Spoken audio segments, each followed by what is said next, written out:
Eu queria pedir, se você puder, abre a Bíblia no livro dos Salmos, o Salmo número 73,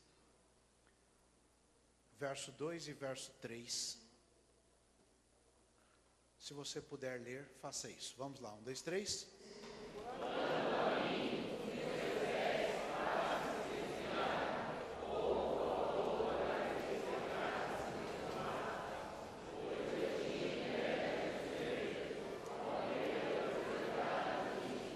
De novo, vamos embora.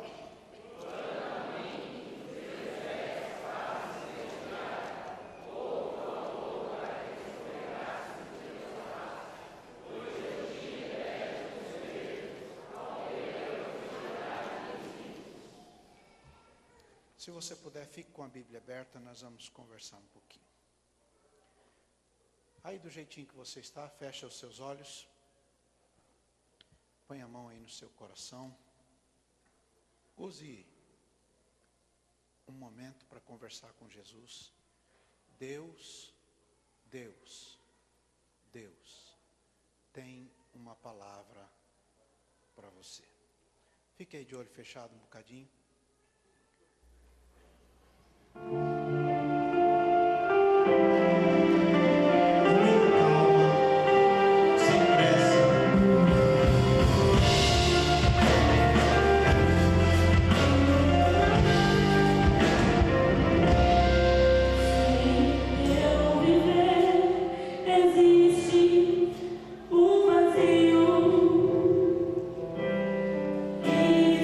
Pode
palavra de Deus, olhem por favor o que este nosso irmão chamado Asaf escreveu. Antes de eu falar o que ele escreveu, preciso dizer quem ele era. Asaf era um homem de Deus, crente. O segundo livro das Crônicas, capítulo 25, diz que ele era um profeta. Ele não era só um cantor. Ele era da tribo de Levi e tinha visões de Deus e profetizava enquanto louvava. Era do grupo de Davi, um líder de 288 cantores. Vamos ver se eles estão prestando atenção, que parece que... Líder de um grupo de 288 cantores, que servia a Deus ao tempo em que Davi reinou sobre Israel. Quando Asaf escreveu este salmo, ele tinha entre 65 e 70 anos. Portanto, era um homem já experiente. Asaf viveu sob o reinado de Saul e viveu também sob o reinado de Davi.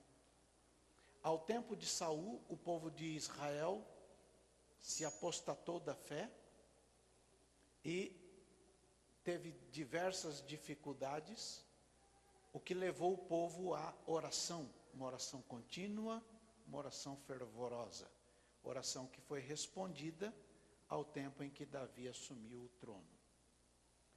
Por que isso é importante? Porque Asaf era um homem digno, Asaf era um homem crente, Asaf era um homem da total confiança e que liderava o grupo de louvor no templo do Senhor. Ponto. Agora vamos ao que ele está dizendo.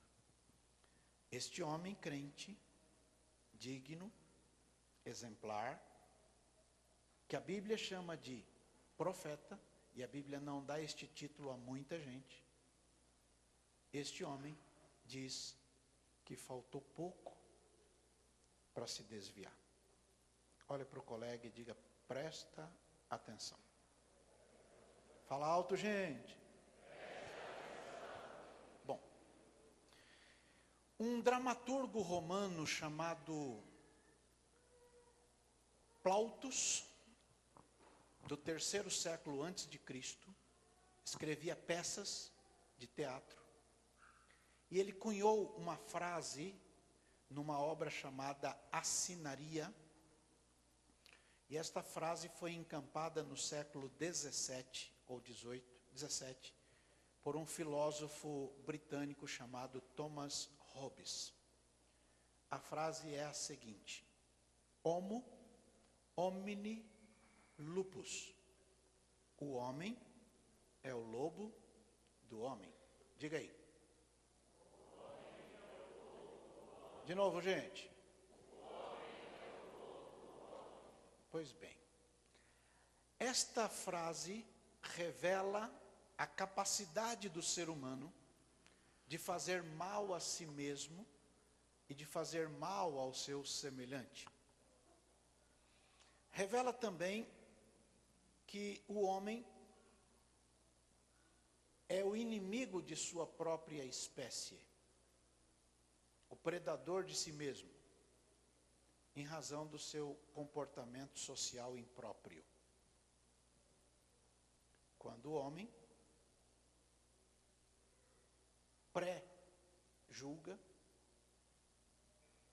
ele tem pré-juízo, pré-julgamento, pré-juízo. Juízo é conceito. Quando o homem tem um pré-conceito, portanto, ele tem um pré-juízo. Perfeito? Com estas balizas, Zygmunt Bauman escreveu uma outra obra chamada Ética Pós-Moderna.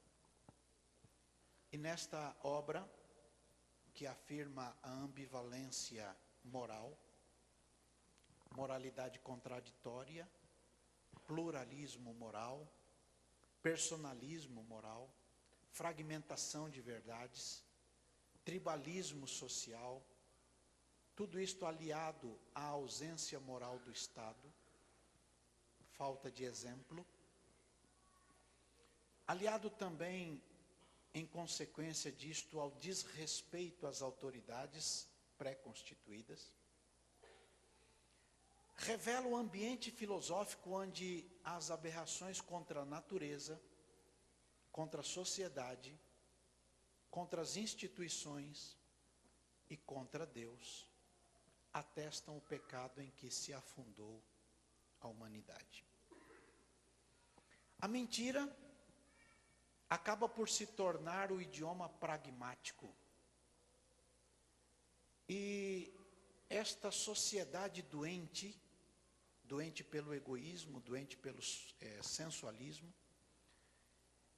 sobrevive às custas do acúmulo de bens de uns, em detrimento da falta de outros. E este acúmulo, às vezes de forma perversa, imprópria ou inadequada. Famílias que moram nas ruas, debaixo de pontes, praças, onde passam frio, passam fome, sentem o desprezo, a insegurança. Estas famílias dobram-se em orações antes de dormir, atestam que o mundo está maduro para o juízo de Deus. E eu queria muito que você fosse agora em Apocalipse capítulo 6 para dar uma espiadinha numa observação que lá está. Capítulo 6, penso que pode te ajudar ao ler isto. Havendo o cordeiro aberto um dos selos, olhei e ouvi um dos animais, que dizia com voz de trovão: vem e vê. E olhei, e eis um cavalo branco. E o que estava sentado sobre ele tinha um arco, e foi-lhe dado uma coroa, e saiu vitorioso para vencer. E havendo aberto o segundo selo, ouvi o segundo animal dizendo: vem e vê. E saiu outro cavalo vermelho, ao qual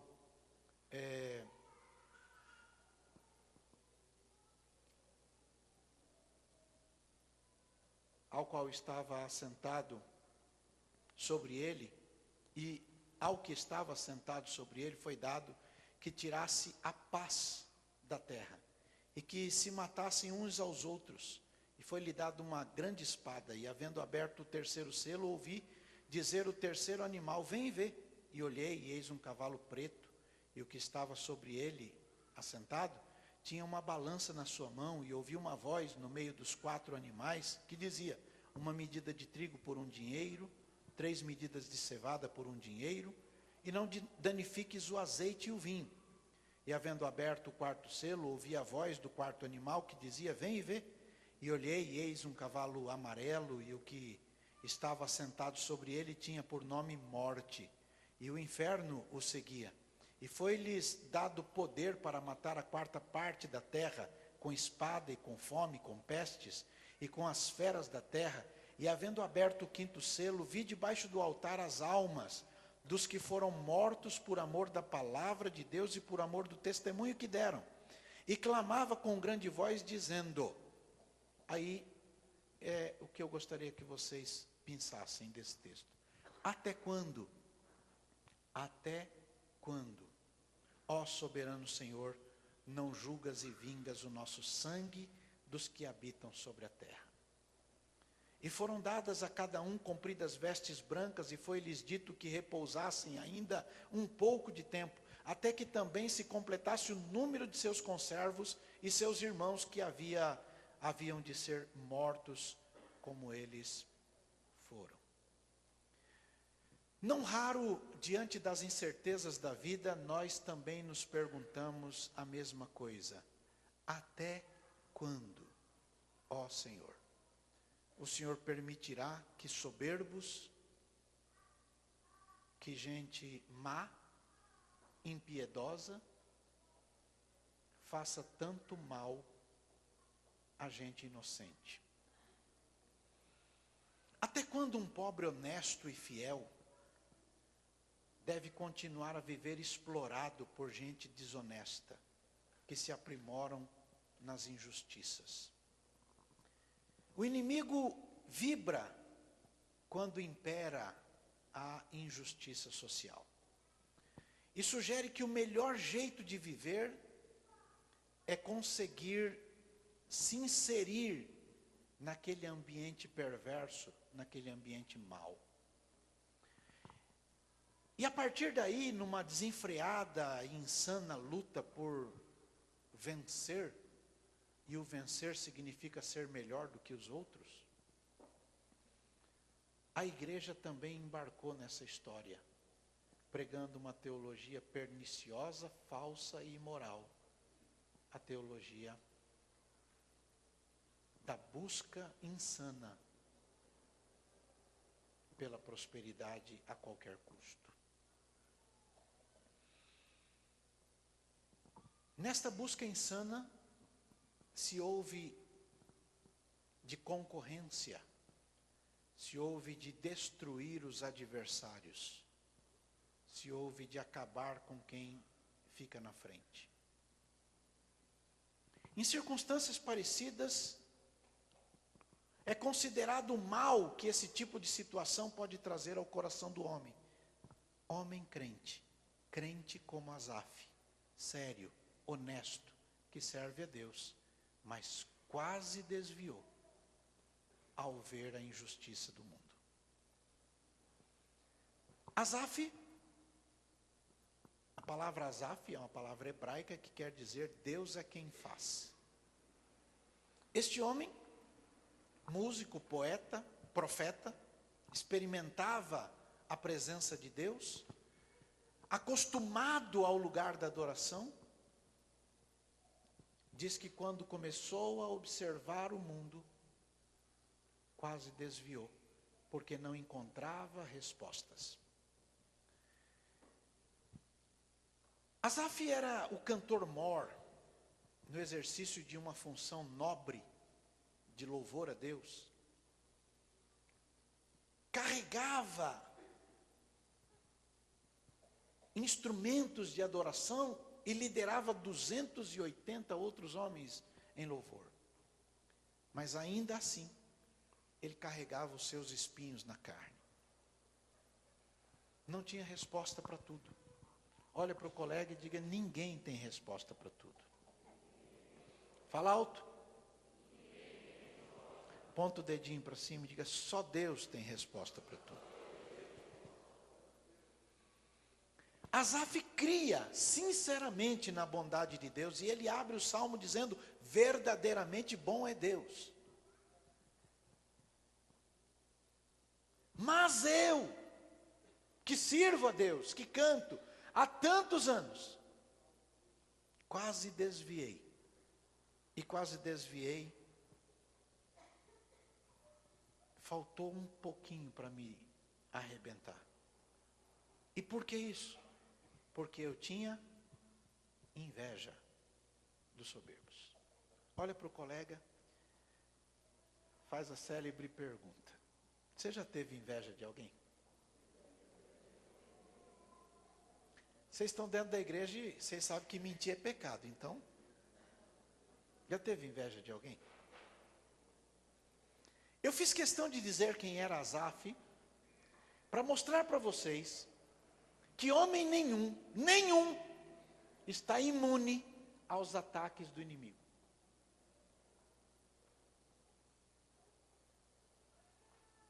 Só Deus pode proteger o homem. O anjo do Senhor acampa-se ao redor daquele que teme a Deus e livra este que teme a Deus. Mas o inimigo não cessa de lançar as suas flechas. E o coração deste nosso irmão estava angustiado porque ele tinha inveja.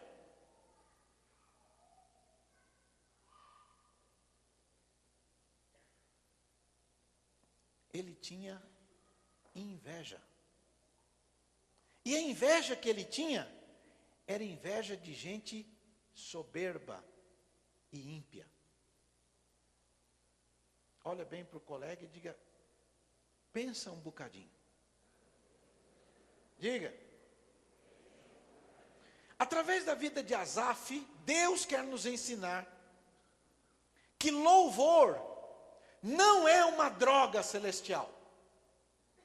Daquela que a gente começa a cantar e fica todo doidão, e aí acaba o problema. Não.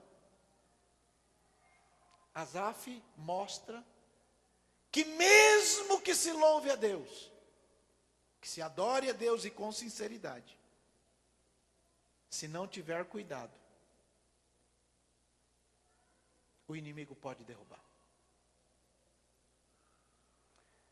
E aqui, eu chamo a atenção para que vocês pensem em alguma coisa. O Espírito Santo tem muito a dizer para todos nós através deste salmo. Quando a gente coloca uma visão equivocada no mundo, quando a gente vê as coisas de forma errada, o nosso próprio coração é atormentado e a gente corre o risco, como ele correu, de se desviar. Por isso que uma igreja séria ensina todos a olharem para Jesus. O primeiro ponto a ser observado é que Asaf distingue bem a bondade de Deus e o seu estado pessoal. Deus é bom. Eu procuro sê-lo também. Mas eu quase desviei. E quase desviei por quê? Porque eu tive inveja de gente que não presta. E por que eu tive inveja de gente que não presta? E ele vai explicar. Antes de explicar, eu lembro de um jurista brasileiro chamado Rui Barbosa. Um grande brasileiro.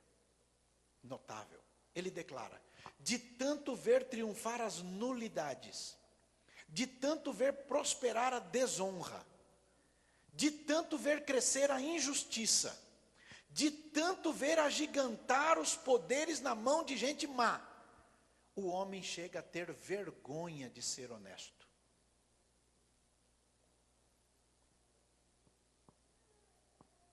Porque o desonesto diz: você é bobo, rapaz, todo mundo faz.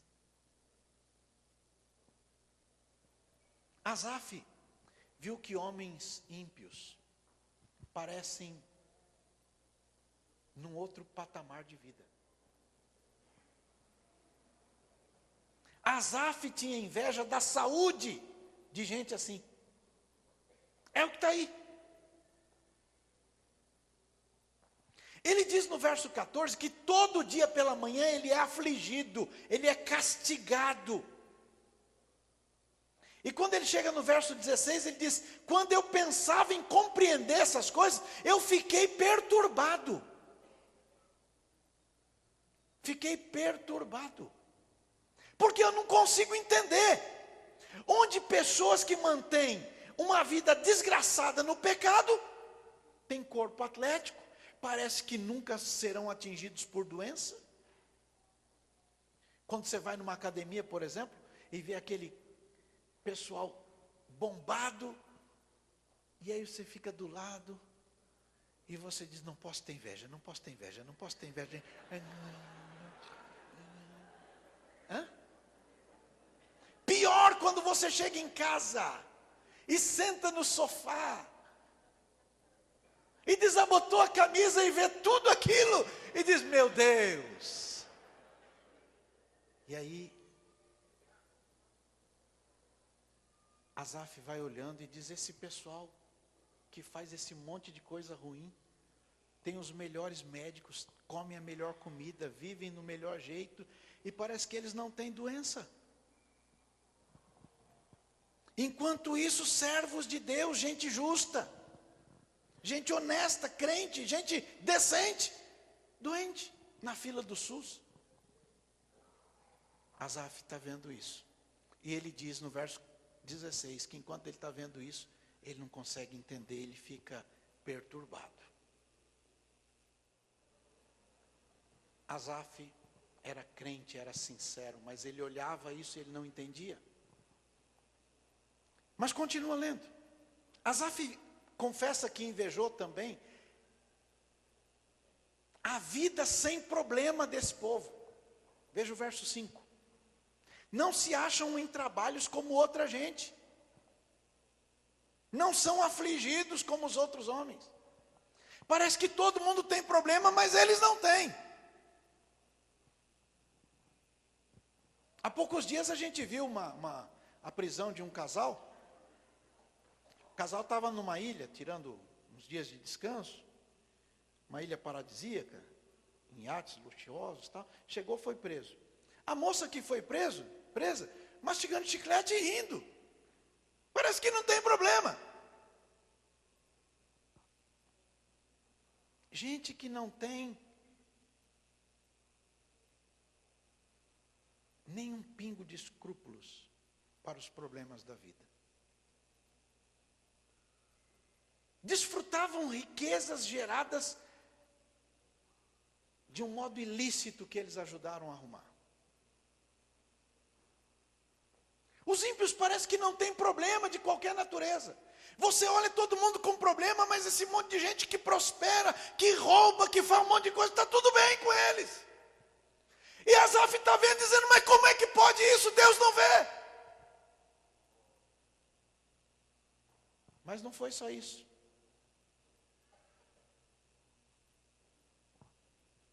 Asaf confessa que teve inveja da admiração que esse povo tem.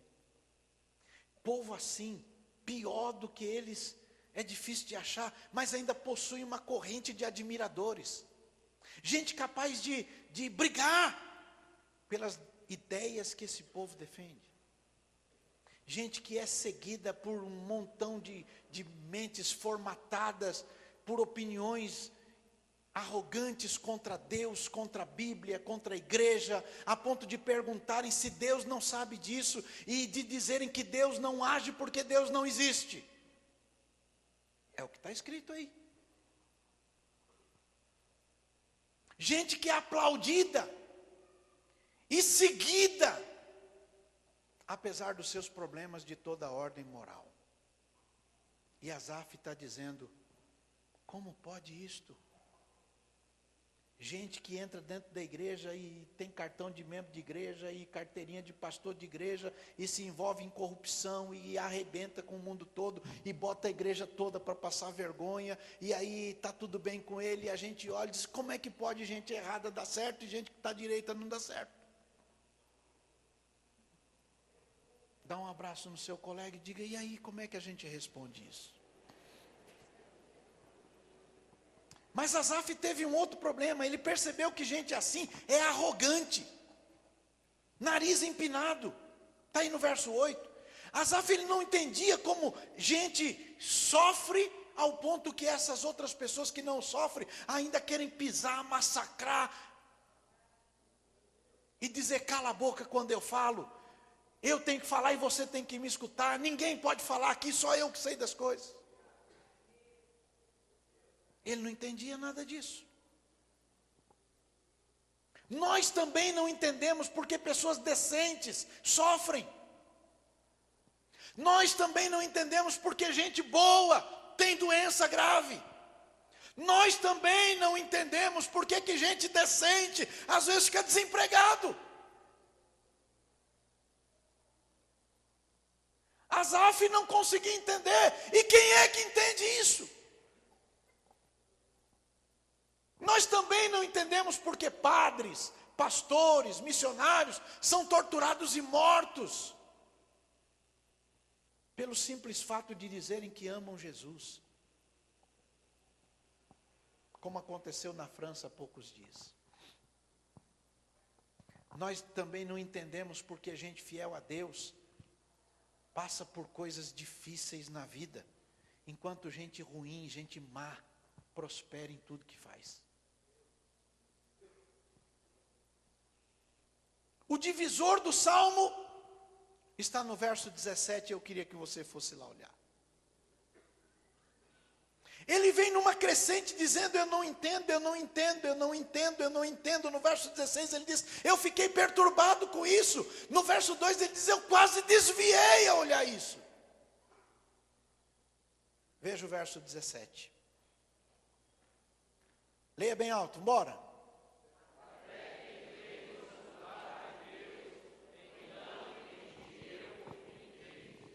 Diga, até que eu entrei no santuário de Deus. Fala de novo isto. Prestem atenção. Ele estava quase desviado, é o que ele declara no verso 2. Faltou pouco para escorregar o meu passo. Estava cheio de inveja. Mas eu entrei no... Diga, com problema. Diga, com problema. Perturbado. Sem respostas. Sem saber o que fazer. Entrei no santuário. Diga, entrei no santuário. Se homem nenhum tem resposta, Deus tem resposta. Se homem nenhum consegue responder, Deus consegue responder. Só para você lembrar, todos os livros dos profetas do Antigo Testamento, todos, sem exceção de nenhum, falam da injustiça social. Todos. A ponto de Amós dizer que Deus deseja que a justiça corra como um rio e que o direito flua na sociedade como algo comum. E quer saber de mais? Todos os milagres do Antigo Testamento, todos, se deram em tempos de tormenta e de problemas sociais. Porque a normalidade da história é que todo mundo tenha comida na mesa e casa para morar. Mas quando falta isto, precisa da intervenção de Deus. E a intervenção de Deus a gente chama de milagre. Todas as vezes que Deus chamou os profetas, foi para apontar os problemas e para dizer que Deus não estava contente com eles. Crises são muito complicadas, todas elas. Abatido, sem força, dentro do santuário, ele começou a enxergar o que ele ainda não via. Deus está no santuário. Está escrito que Deus habita no meio dos louvores.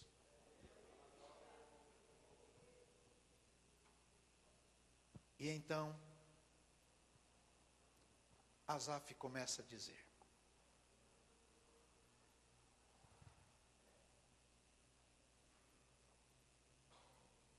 qual é o futuro dessa gente? Faz essa pergunta simples, vai. Qual é o futuro desta gente que eu tenho inveja deles?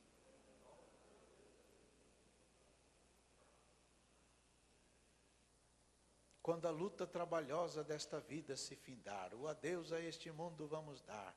Para o céu então iremos com Jesus nos encontrar na Jerusalém de Deus. Quem lembra desse hino? Quando chegar o dia, qual é o destino dessa gente? Para onde é que vão? Asaf está encontrando essa resposta. Ele percebeu que a prosperidade pode durar 60, 70, 80 anos. Mas um dia, essa turma vai perecer. Eu assisti a um vídeo esta semana de um americano brilhante, criador de uma grande empresa de tecnologia, e ele dizia: você pode pagar alguém para dirigir um carro. Você pode pagar alguém para fazer a tua comida. Você pode pagar alguém para fazer a tua segurança. Você pode pagar alguém para cuidar das tuas coisas. Mas você nunca vai conseguir encontrar alguém disposto a receber dinheiro para passar no teu lugar na cama do hospital e sofrer a tua doença. Moço novo, riquíssimo, morreu cedo. Steve Jobs. Asaf percebeu que essa gente vive com medo. Medo. Medo. É o que está escrito. Veja como está escrito e como ele coloca no verso 19. Como caem na desolação. Quase num momento ficam totalmente consumidos de terror, pavor, medo. Como é que você pode ter inveja de alguém que vive com medo? Pesquisa aponta que entre os ricos o maior medo não é o de morrer, o maior medo é o medo de ficar pobre. Medo de hoje ter, amanhã não ter mais. Há pessoas que preferem 30 anos de cadeia para quando sair da cadeia ter um montão de dinheiro que ele guardou em algum lugar para desfrutar.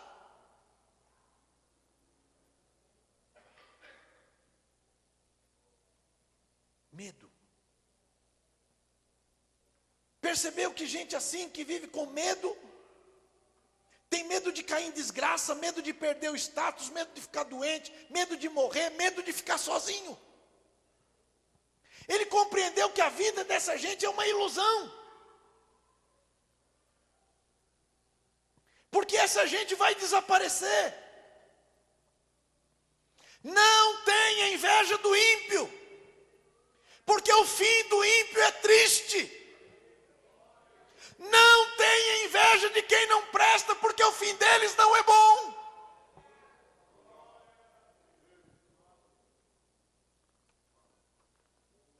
Eu conheci muitas pessoas morando em casas luxuosas, que não tinham paz dentro de casa.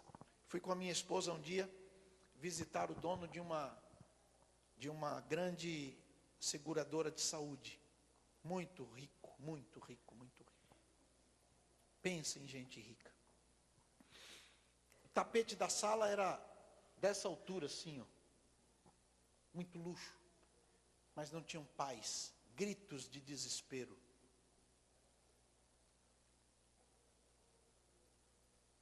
Cuidamos deles por algum tempo. Mas na mesma igreja em que eu era pastor, eu tinha congregações na Rocinha, no Rio de Janeiro. E a Suzy e eu entrávamos em casas que não tinha luxo.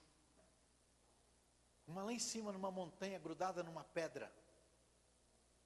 Lucília. Pensa num lar feliz. Gente alegre. Gente que tem motivo de sorrir. Gente que tem alegria na alma. Porque a alegria de quem tem Jesus não é o que pode amealhar, mas está na esperança do que vem depois. A minha casa humilde aqui não é como as outras que às vezes eu vi, mas não importa, os anjos ali estão preparando um palácio para mim. Eu tenho uma casa naquela cidade, resplandecente com celeste fulgor, na minha pátria. Eu tenho saudade, hei de estar com Jesus, o meu Senhor. O problema é que esta estratégia do inimigo faz que o ser humano busque ser como este tipo de gente a qualquer custo, e por isso os pratos do pecado te são oferecidos o tempo todo. Entra nesta. Por que não? Todo mundo faz. Você não vê que o exemplo vem desde não sei onde? Por que não? Todo mundo pode. Por que você não? E o prato do inimigo vai sendo oferecido. Abraça o vizinho e diga: toma cuidado. Diga: Asaf quase desviou. Diga: ele era um homem crente, um homem sério, mas ele quase desviou.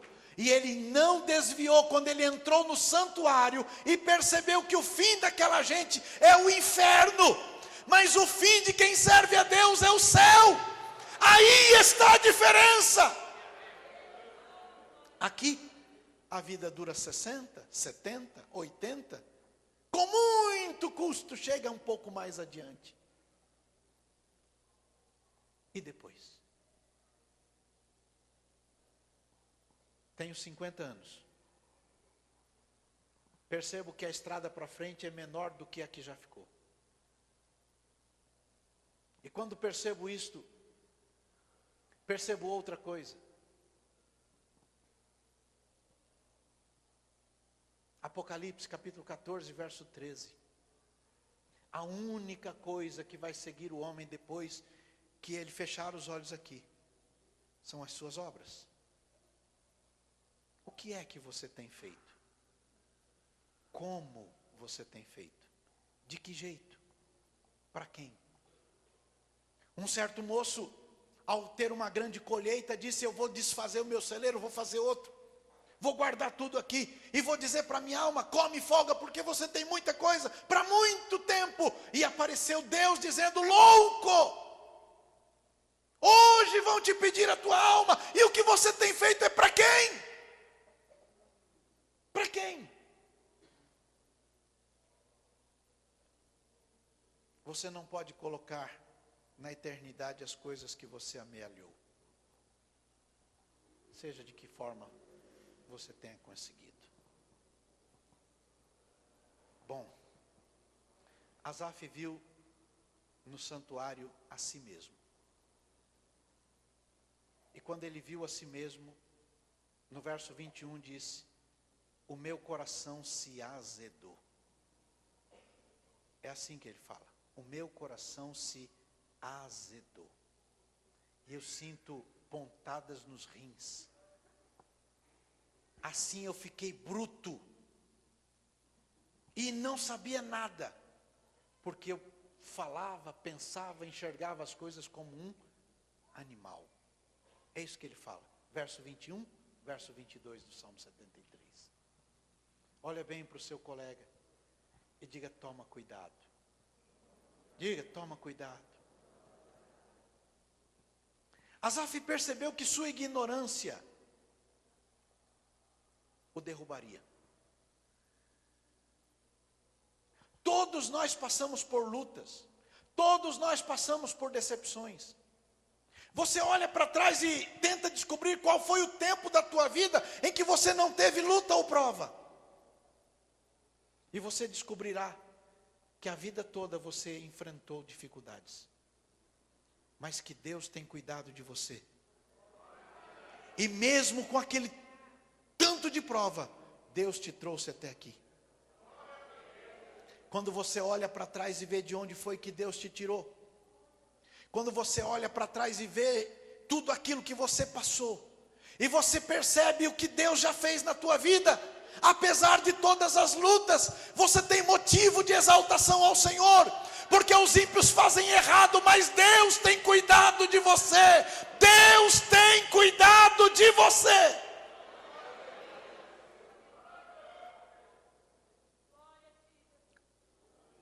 Lembra do lugar que você nasceu. Lembra da situação econômica que você viveu.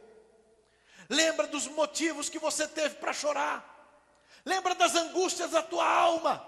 Lembra de tudo aquilo que você sofreu. Mas olha onde você está. Olha do jeito que você se veste. Olha a comida que você come. Olha a cama que você dorme. Olha o lugar que você está. Deus tem cuidado de você.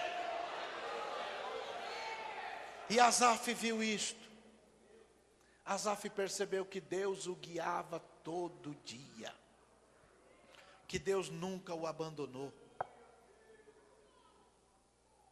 Em tempo de crise você diz: e agora o que será? O Deus que cuidou de você vai continuar cuidando. Em tempos de crise, Deus faz o que ninguém mais faz. Vocês todos são testemunhas do que aconteceu aqui. Quando não tinha dinheiro para pagar o aluguel num tempo ruim, difícil, Deus deu o prédio. Por quê? Porque Deus cuida de nós. Deus cuida da igreja. Deus cuida do seu povo. Deus cuida. Abraça o seu vizinho e diga: calma, sossega. Deus está cuidando de você. Eu preciso terminar. Mas eu percebo que Asaf percebeu que Deus não o abandonava. Que Deus é o seu refúgio, que Deus é a sua fortaleza. Que Deus é um socorro bem presente na hora da angústia. Que Deus é um pastor fiel, que nunca abandona as suas ovelhas. Levanta a mão bem alto, bem alto, bem alto, bem alto.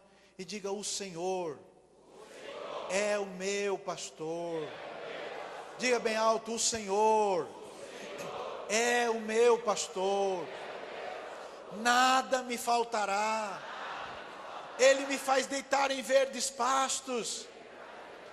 Ele me guia mansamente a águas tranquilas. Bem alto, diga: Ele refrigera a minha alma. Ele me guia por veredas da justiça, por amor do seu nome. Com convicção, diga: ainda que eu andasse pelo vale da sombra da morte, não temeria mal algum. Aponta para cima e diga: porque tu estás comigo. A tua vara e o teu cajado me consolam. Preparas uma mesa perante mim, na presença dos meus inimigos. Unges a minha cabeça com óleo, transborda o meu cálice. Certamente que a bondade e a misericórdia me seguirão todos os dias da minha vida, e habitarei na casa do Senhor para sempre, sempre. Não tenha inveja do ímpio, porque você tem destino seguro. Não tenha inveja do ímpio, porque você tem um lar seguro. Não se turbe o vosso coração, creia em Deus, creia em Jesus Cristo, porque na casa do Pai tem lugar. Tem lugar. E Ele foi lá preparar lugar. E Ele voltará para buscar a gente. Deus honrou Asaf no santuário. Eu queria que você lesse agora o verso 26. Asaf diz: a minha carne e o meu coração desfalecem, mas Deus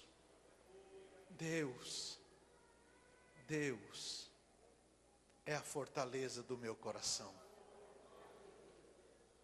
Levanta a mão bem alto e diga: Deus é a fortaleza do meu coração.